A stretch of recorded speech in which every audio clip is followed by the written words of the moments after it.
Nous sommes déjà rassurés. Ce rapport était attendu.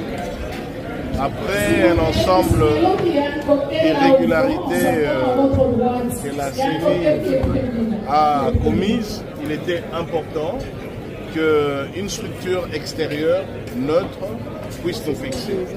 Je retiens premièrement à chaud dans ces rapports un élément fondamental, la violation manifeste du cadre juridique d'organisation des élections par la CENI en ce qui concerne la date des élections.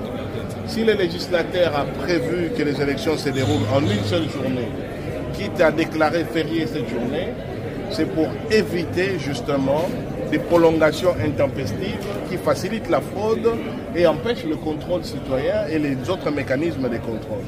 Aujourd'hui, il est attesté que la CENI a agi par son propre chef, donc de manière arbitraire, non seulement à une prolongation indue en violation de son propre calendrier électoral, mais à une prolongation excessive jusqu'aujourd'hui, on est presque à 6 jours après, du processus de vote au nom de l'inclusivité, mais qui a été la période au cours de laquelle on a procédé à des actes frauduleux incontestables. La deuxième chose que nous retenons ici, la mission vous dit clairement que sur base des éléments du processus parallèle de vote, ils ont pu constater qu'un candidat s'était totalement démarqué à plus de la moitié des suffrages au moment où les choses se passaient encore régulièrement.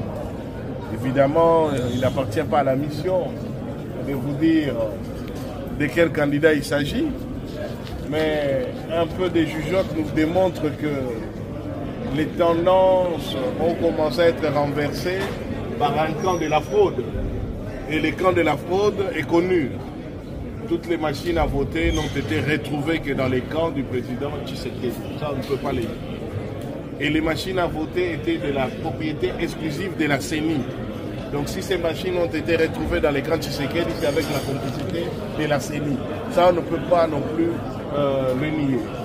Donc nous nous retrouvons effectivement confortés dans notre dénonciation sur les caractères frauduleux de l'ensemble de ce qu'a été ce chaos électoral. Nous nous retrouvons aussi confortés dans l'idée de réfuter tout ce qui émane de la CENI. Ceci un troisième élément. On l'a dit, il n'appartient pas à la CENI de donner des tendances. La CENI a pour mission d'annoncer les résultats. On annonce les résultats lorsqu'on a récupéré les plis dans les centres des bureaux de vote. On les a ramenés dans les centres de compilation. Donc tout ce qui est en train de se passer là est un mécanisme qui vise juste à préparer les esprits à consommer les fruits du chaos et de la fraude, ce que nous n'accepterons pas. Un dernier élément aussi dans les constats, effectivement, les questions qui sont posées à la CENI demeurent. Combien de bureaux de vote ont-ils été ouverts? C'est la moindre des choses pour une organisation qui est en charge, n'est-ce pas, la mise en place d'un processus électoral. Comment jusqu'aujourd'hui la CENI est dans l'impossibilité de nous dire combien de bureaux de vote ont été ouverts? Combien de machines à voter ont été mises à la disposition de ces bureaux? Nous ne parlons même pas des machines à voter retrouvées entre les mains des candidats tshisekédistes. Nous parlons encore des machines à voter officielles. Combien, jusqu'à ce jour, la CENI est dans l'impossibilité de nous dire ça? Ce sont des questions que des observateurs neutres qui ne sont pas partie prenante comme nous politiques au résultat des élections, qui posent ces questions. Et la CENI, aujourd'hui, au 4e cycle électoral, plus de 7 jours après l'organisation chaotique des scrutins, la CENI n'est toujours pas en mesure d'apporter des réponses. Donc voilà pourquoi aujourd'hui il était... C'est juste au moment où je disais qu'il ne faudra pas que les partis politiques se cachent derrière l'Église et demandent à l'Église ce qu'ils doivent faire. L'Église catholique n'est pas une opposition, retenez ça bien. L'Église catholique ne remplacera pas le parti d'opposition. L'Église catholique, enfin la CENCO, ce sont des évêques qui sont membres et ce n'est pas à leur niveau que vous allez demander de se comporter comme les laïcs le font.